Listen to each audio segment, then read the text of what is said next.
one of the major issues between India and Pakistan is Kashmir. It's a privilege to be a part of any grassroots organization, whether it was Aman Ki Asha or Sapan now. South Asians can come together around Kashmir because Kashmir is not just some. Kashmir offers an opportunity to bridge the differences between India and Pakistan.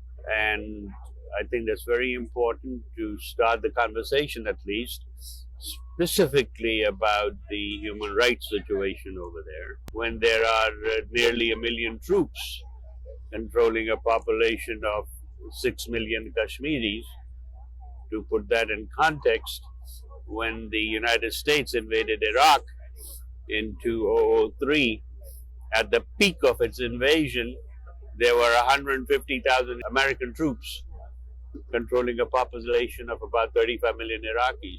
Here you have a situation, you have 1 million Indian troops, jackboots on the ground, and the population is 6 million in the valley. How do you define normalcy within this picture? Take the population at 6 million, there's 180,000 Kashmiri Pandits. They have been weaponized.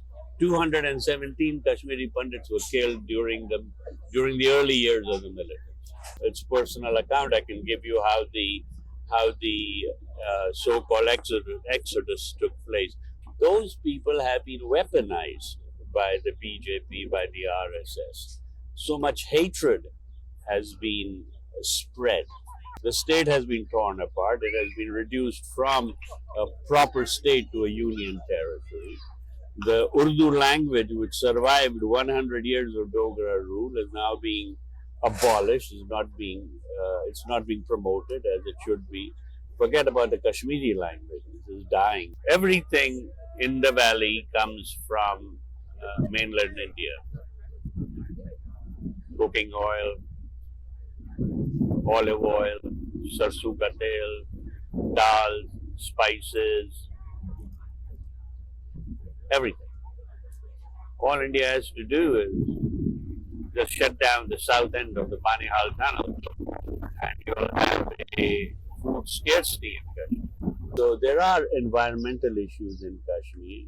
There are food security issues in Kashmir.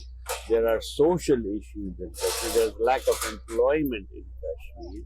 And then there is this dirty business going on between the army and the Ikwan, and all these things are a precursor of neo-colonialism. Kashmiris are 0.00% of Indian population.